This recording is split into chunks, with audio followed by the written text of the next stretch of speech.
Your body has been lying to you about what counts as real.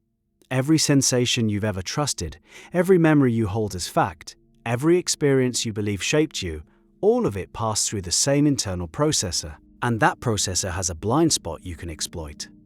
By the end of this, you'll understand why closing your eyes and living a scene in your mind carries the same weight as walking through it with your feet on the ground.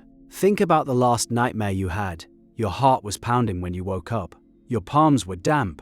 Maybe your breathing was shallow for a full minute before your brain caught up and told you the threat was fictional. Your body responded to something that existed only as a pattern of thought. The sweat was real. The adrenaline was real. The experience that triggered them was entirely constructed inside your skull. That gap between what happened and what your body believed happened is the most underutilized tool you have access to. Researchers at the Cleveland Clinic conducted a study where participants performed mental contractions of their little finger muscles. They did zero physical exercise. They sat still and imagined the movement with full intensity, 5 sessions a week, for 12 weeks. The result, a 35% increase in finger abduction strength. A control group that did nothing showed no change. Another group that physically exercised showed a 53% increase. Mental rehearsal alone produced roughly 2/3 the gains of actual physical training, without moving a single muscle fiber. So what's happening under the surface when you imagine something vividly enough? The same motor cortex regions activate.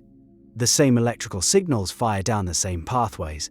Your brain sends the signal to move, contracts the preparation sequence, runs the simulation, and only pulls the emergency brake at the last millisecond before the muscles actually engage.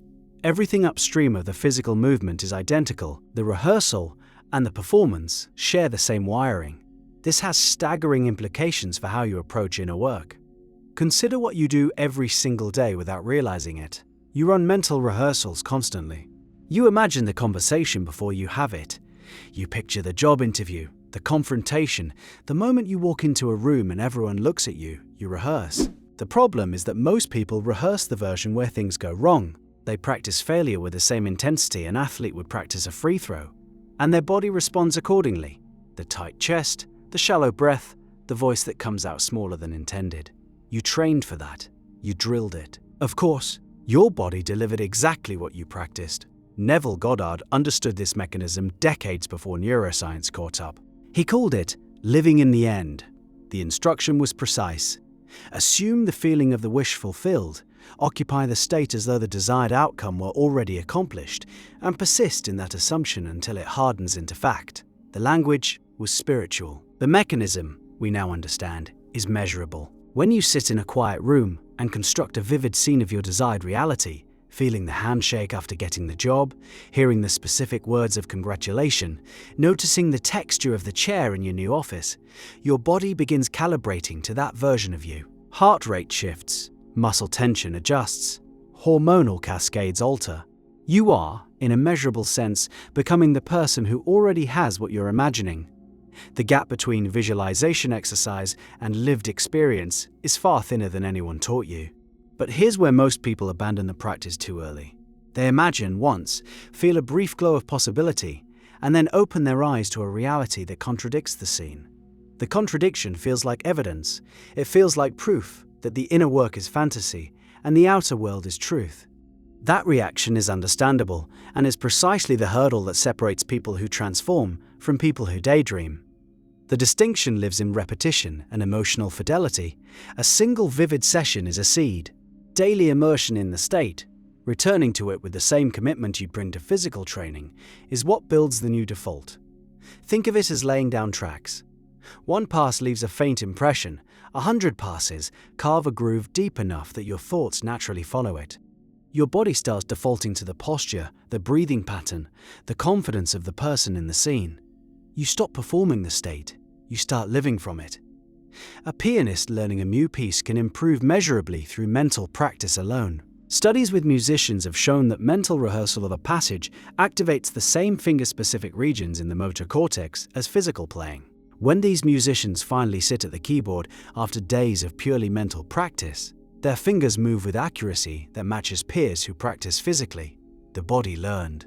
Through imagination, you've experienced this in reverse and probably never labeled it. Remember a time you dreaded something for weeks, a medical appointment, a difficult conversation, a presentation. By the time the day arrived, your body was already exhausted. You'd lived through it dozens of times in your mind. Each rehearsal deposited the same stress chemicals, the same tension patterns, the same fatigue as the real event. You showed up pre-spent. Your body had already performed the ordeal multiple times. That exhaustion is your proof. Your system treated every mental rehearsal as a genuine experience. The question is whether you'll keep using this mechanism against yourself or redirect it.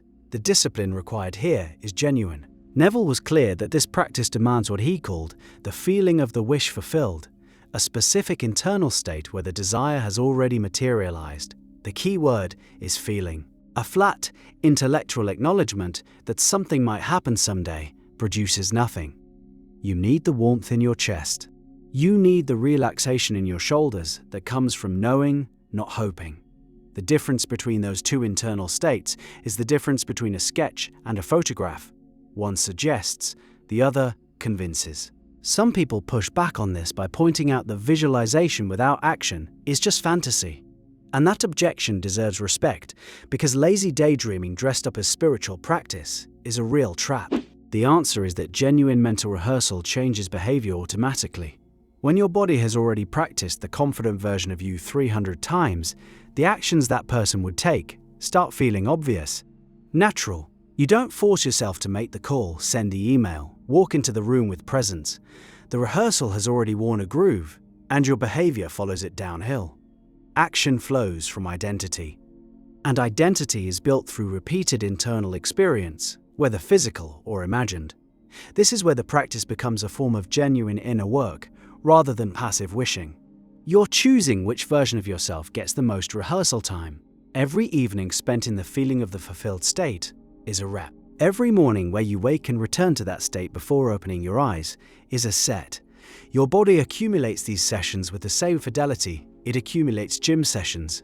The adaptation is real. The change is structural. There's a specific technique worth practicing tonight. Before sleep, as your body relaxes and your mind enters that fluid state between waking and dreaming, construct a single scene that implies your desire is fulfilled. Make it brief, 10 seconds of action at most. A friend congratulating you. Your hand signing a contract. The view from a window in the home you want to live in. Loop that scene. Feel it. Let it become more real than the mattress beneath you. Neville called this state akin to sleep because the drowsy mind offers less resistance. The critical faculty that says this isn't real goes quiet. And in that window of reduced resistance, the impression sinks deeper. Do this for a week, you'll notice something shift in your waking hours. A subtle confidence that wasn't there before. A calmness in situations that previously triggered anxiety. You've changed the body that walks through them. The circumstances will catch up. They always adjust to match the person you've become internally. That's the law of assumption, operating through biological machinery. Your mind rehearses something every night before sleep. Right now, that rehearsal is probably unconscious. A replay of the day's frustrations, a preview of tomorrow's anxieties. You're practicing a version of reality you'd never consciously choose. The only shift required is intention. Same mechanism, same biological process, directed instead of defaulted. The person you'll be in 5 years is being rehearsed right now, in the scenes you run behind closed eyes, in the states you marinate in when nobody's watching. Your body can't tell the difference between the vivid inner world and the outer one. It responds to both with equal sincerity. So the question worth sitting with tonight is simple. What are you practicing?